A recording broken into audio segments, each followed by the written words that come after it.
absolving Mason Rudolph from his participation in this incident and how it came to fruition and everything that transpired before Myles Garrett took his helmet and swung on Mason Rudolph. This is the analogy I use. If me and Stephen A. or me and Max are having a fight, right, and we throwing hands, I'm swinging anything I got. If I'm fighting with this dude, and we are legit. We are in front of people, no matter what the setting is, and we throwing fists. If I go in my back pocket and pull a hammer out and crack your skull, I've changed everything about that fight. I've given you benefit of the doubt, the victim. I've given you benefit of the doubt from general public, from everybody having a conversation about what transpired, because now I've added in something that is just egregious. And in my opinion, when you look at what I said it, I tweeted out. I said Myles Garrett blacked out. He had to black out because anybody in their right mind that's been around this game as long as he has knows that particular situation and what he did is that's damn near like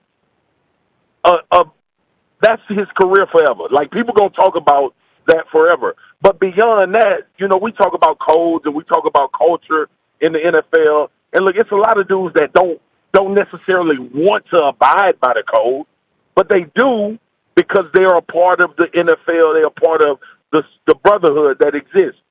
When Myles Garrett took Mason Rudolph's helmet off and swung on Mason Rudolph, he took all of this other stuff that we're talking about and pushed it into a corner where that's going to be small talk.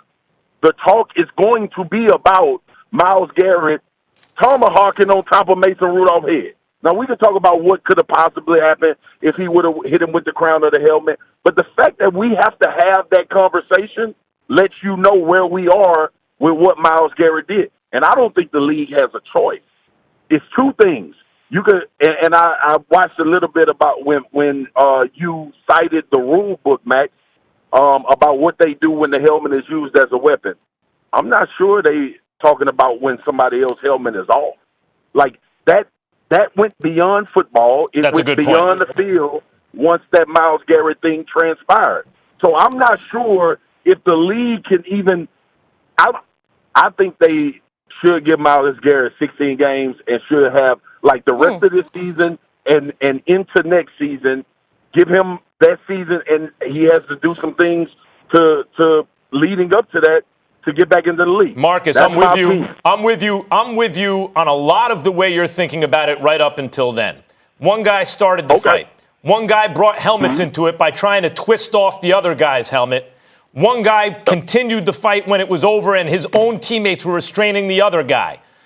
So you're right about all that getting pushed into a corner, being overshadowed by Myles Garrett's disproportional and stupid reaction.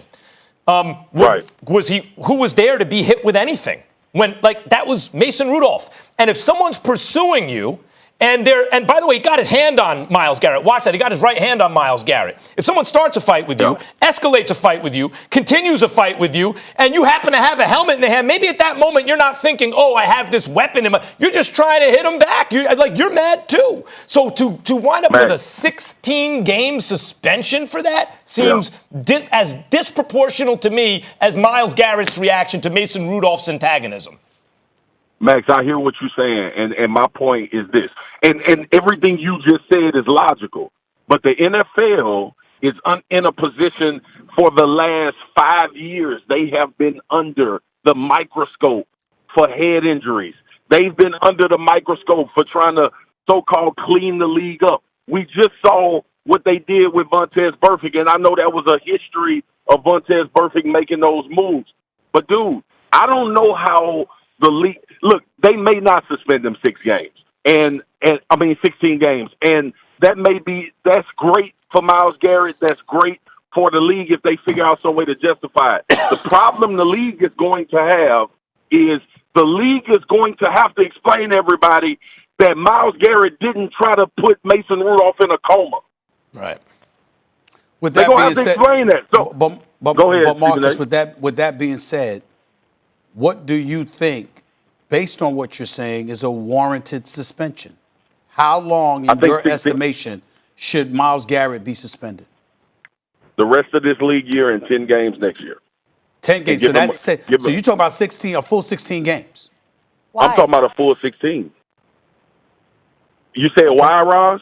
Yes, he did. This is so far on the show. This is kind of the most aggressive suspension we've heard so far with 16.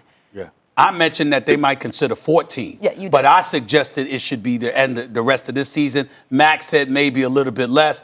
Marcus is here. I would say at most 6. At most. Well, I'm saying at least 6, and Marcus is saying at least 16, and Damian is saying assault charges. Right.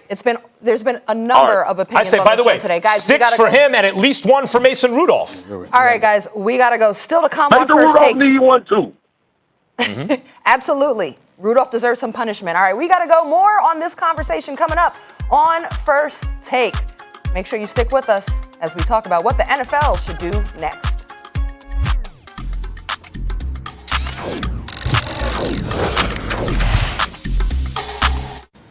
Ariana's not just going to school. She's going to school with a lunch she helped pack herself because she's becoming an independent child. Yoplait, for fueling independence for big little wins. When your energy is spent, but there's so much more you want to do. New Starbucks Triple Shot Energy.